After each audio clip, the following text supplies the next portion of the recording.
আমি আপনাদেরকে একজন সফল ব্যক্তি সম্পর্কে বলতেছি। জুলাইবিস রাদিয়াল্লাহু আনহু ছিলেন কালো মানুষ। কেমন? একটু কালো, খুব উচ্চ বংশের না, ঠিক আছে, খুব উচ্চ বংশের না, খুব সুদর্শন না, খুব লম্বা না, খাটো টাইপের মানুষ, একটু বেটে টাইপের মানুষ। টাকা পয়সা একদমই নাই, একদমই টাকা পয়সা নাই, বংশমর্যাদা এইসব দিক থেকে তাকে আন্ডার স্টিমেট করা হয় আর কি, এমনকি ফিজিক্যাল। আমি আপনাদেরকে একজন সমান নবী সাল্লাল্লাহু আলাইহি পরে থাকতেন, তো আপনি খায় না, এইভাবেই তার দিন যাচ্ছে। দিনটা নাই, বংশমর্যাদা এইসব দিক থেকে তাকে আন্ডার স্টিমেট করা হয় আর কি। জুলাইবিস রাদিয়াল্লাহু আনহু নবী সাল্লাল্লাহু আলাইহি বিষয়টা অনেক কিছু পরে থাকতেন। ধরেন আমরা মসজিদে বিয়ে করবা, তো আপনি না চেহারা সুরত না আছে, আমার বংশমর্যাদা না, বিষয়টা অনেক কি বিয়ে করবা, কে বিয়ে করবা না, আশ্রয় দিয়েছেন, চেহারা সুরত না আছে, কোথায় রাখবা তোমার নিজে, মেয়ের আসে কোথায় রাখবে নিজে। বিয়েও হলো, মাশাআল্লাহ, বাসর হলো, এবং সকালবেলা আওয়াজ হচ্ছে, মদিনার চারপাশে এলান হচ্ছে যে হে মুসলিমরা সবাই বের হও, ইহুদিদের সাথে যুদ্ধে আমাদেরকে খায়বারে যেতে হবে, ইহুদিদের সাথে যুদ্ধে আমাদেরকে খায়বার আক্রমণ করতে হবে। নবী সাল্লাল্লাহু আলাইহি ওয়াসাল্লাম তোমাদেরকে আদেশ করেছেন।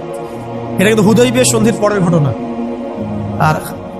আর ইহুদিদের সাথে আমাদের বেশ কয়েকটা যুদ্ধ হয়েছে, বনু কুরাইজার সাথে, বনু কাইনুকার সাথে, বনু নাজিরের সাথে, এবং ফাইনালি খায়বারে এদের সাথে। তো জুলাইবিস রাদিয়াল্লাহু আনহু বের হয়ে গেলেন যুদ্ধের জন্য, এবং খায়বারে যুদ্ধ হলো, খায়বার অবরোধ করা হলো, এবং খায়বার যুদ্ধের বিশাল হিস্ট্রি আছে, আপনারা পড়ে নিয়েন, লম্বা কথা। এই খায়বার দুর্গ জয় হয়, এবং এই দুর্গ পুরো জয় করতে, সবগুলো দুর্গ জয় করতে মোট 12 থেকে 16 জন মুসলিম সাহাবী শহীদ। 12 থেকে 16 জন বা 18 জনের মতো, এই ফিগার, এইটুকুর মতো 12 থেকে 16 বা 18, এতটুকু, এত কম সংখ্যক সাহাবী শহীদ হয়েছে খায়বার যুদ্ধ জয়ে। আর ইহুদিদের তো বহু ইহুদি মারা গেছে।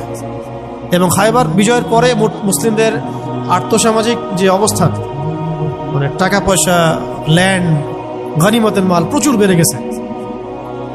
উচ্চ বংশের সুদর্শন প্রসেসিং হবে। উহুদ যুদ্ধও তো হয়েছে না, ওই সাল্লাল্লাহু আলাইহি ওয়াসাল্লাম আসলেন সেখানে। জুলাইবিস 2, 3, 4 ছিল না, ইল্লা মাশাআল্লাহ, হইতে পারে ইল্লা মাশাআল্লাহ, ক্ষতবিক্ষত অবস্থায়। এই অংশটা তো এমন নয়, কিন্তু কথা হচ্ছে আমাদের মূল উদ্দেশ্যটা কি হবে। স্ত্রী সন্তান তো আমাদেরও আছে, কেন আপনি তাদের ভরণ পোষণ দিবেন, কেন তাদেরকে আপনি বড় করবেন সুন্দর করে? বিকজ তারা আপনার জন্য রিজিকের